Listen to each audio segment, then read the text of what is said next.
Hello everyone and happy Kaverini Day. My name is Jared Gimbel, and 9 years ago I put to paper, very bored at a tramway stop, ideas for a super secret game. And for the first June 10th in human history, the first Kaverini game is now available on Steam and on itch.io, available for purchase. But before we go ahead and get to the various news, I'd really like to thank everyone for having supported Kaverini and really learned about Greenland and the entire world. Thank you for providing the various bug reports and insights and everything else that really makes this an experience of the be anything, do anything, go anywhere, which is the reason why I started the company to begin with.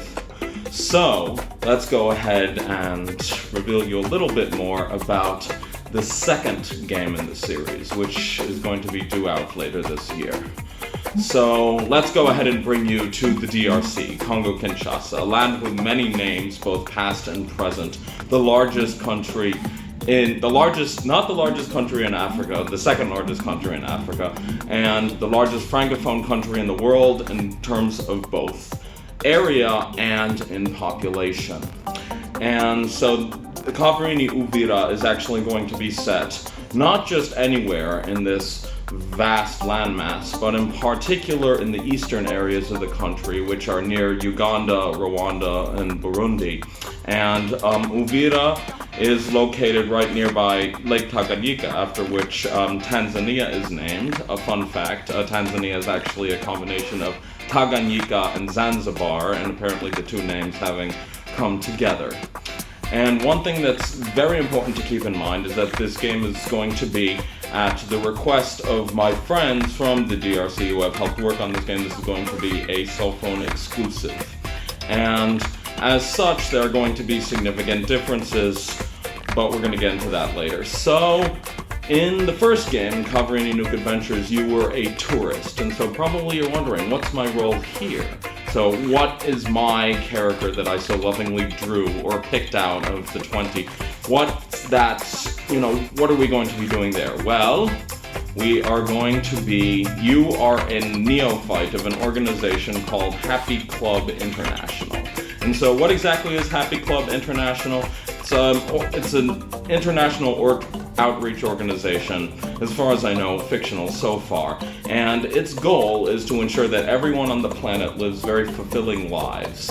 And to that end, they manage to tap into local talent, international talent, and get everyone to really set up giant headquarters of happiness and hobbies all throughout the world. And so you've come into town really trying to ensure that the people of Uvira and Bukavu, a little bit further north, come to experience true happiness, because the DRC has been through a very tumultuous history, been through boots of colonization, through wars, and we're going to go ahead and get into that probably later on in the game, actually, which we're not playing today, but maybe if you're watching this video later, then maybe. And one thing that you should know is that the companion system is going to be significantly different. So in Kaverini Nuke Adventures, you met a number of various characters. To give you a rundown, there were Anigak and Malina, the gods of the sun and moon. Anigak is the god of the moon, and then Malina is the goddess of the sun, and you met them accordingly. You also managed to meet a number of other characters later on down the line, but here in this game there are actually only 4. And so as a rookie for Happy Club International, your job is to go ahead and meet 4 of them and complete 4 different missions. And the very prize at the end is, I can't say too much, but there are actually going to be, unlike Kaverini Nuke Adventures, there are going to be multiple endings that are going to be very heavily dependent on things that I'll just simply say are invisible. And I'm going to go ahead and tell you a little bit about the first of the 4 stories, and the 4 stories interconnect. And so the companion of the first story is the orphanage keeper Nicodeme, and so he himself is from Uvira. He's a student of the sciences, and he himself is a caretaker of many orphans. And as a result, his life story is very much devoted to, he's a devout Christian, and so his faith is very important to him. And so you're going to notice that at various points when he's actually on your side as a companion, he may actually pull up a random Bible verse, and as such, it will actually endow you with various powers depending on what it is. And keep in mind that this game is entirely secular in its scope. However, the fact is that religion is a very important part of many people who live in Congo, Kinshasa. You know what I say.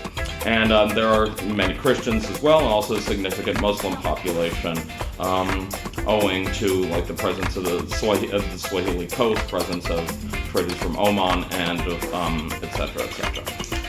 Another thing that's going to change the formula significantly is the presence of something introduced in the tabletop game but not explored in Kaverini Nuke Adventures, and that is the presence of locations.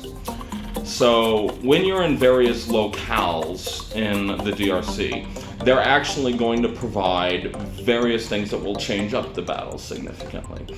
And so whether if you're in a forest or near a volcano or on the beach, the fact is that you're probably going to, you can click on a little button, the location button in a confrontation, and it will actually show you how things will be different. Sometimes they'll give you bonuses, sometimes they'll provide you various obstacles, but keep in mind that you may have to change your strategy a little bit depending on what location you're in. And there are dozens of different locations to be explored over the course of Kaverini Uvira. And another important change is something very much requested by fans. Let me introduce you to the health marker. So this little mask, styled after artwork from the Luba Kingdom, is going to be present near every single enemy you encounter in the game. When you start, it's going to be bright green, and then if you get it weaker, then it will actually turn to light green, bright yellow, a lighter yellow, and then light red, and then finally a dark red indicating that you've defeated it. And so as a result, you'll probably get a better feel of where in the confrontation you are, and you can actually adjust your strategy accordingly without having to game with numbers too much. And another important thing to mention is that because Kaverini Uvira is a phone exclusive, Kaverini Nuke Adventures is a lovely creature. I'm very, very glad that all of you enjoyed it and gave it fantastic reviews. However, for a phone game, you're probably not going to encounter like as many writing prompts and things of that nature. A lot of buttons involved and things of that nature, but don't expect to like be writing poetry or writing essays the same way that you might have done in Kaverini Nuke Adventures. And so you're probably curious, when do I finally get a hold on this game? Kaverini Uvira is, as things stand, going to be scheduled for a release in November 2022. And on top of that, we are going to hopefully make it free for African users. So if you are from anywhere in the African continent, you will actually be able to get the game for free. And right now, the expected price will be somewhere around $5 US, which will give you access to all 4 stories, your ability to create your own character, although that might also require a computer. And on top of that, you will get to explore the Happy Club International Hub World. So some of you managed to... I put out a call for voice acting for Kaverini Nuke Adventures, and I haven't forgot about you. So if that was one of you, keep in mind that you are entitled to make your own character, voice it, and in addition to that, you may also build a part of the Kaverini Uvira Happy Club International headquarters. So it's going to have lots of different things. There might be like a comic book library, a musical orchestra, a theater, and so feel free to go ahead and create your own character. And then what really brings them to the mission of making everybody's life fulfilling and complete. So I really look forward to seeing what all of you will come up with. And now, Kaverini Nuke Adventures.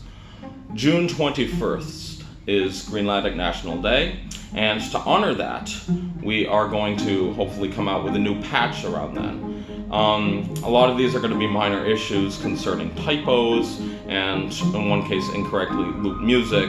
And there's also been this annoying character in the club who just won't go away even if you will defeat him. Luckily this still does render the game playable, but we have since fixed that issue. So that Rockin' Rhino tourist the Rockin' Rhino who works for the Greenlandic Tourist Board, the one with the annoying flag suitcase, is finally going to manage to go away when you manage to beat him.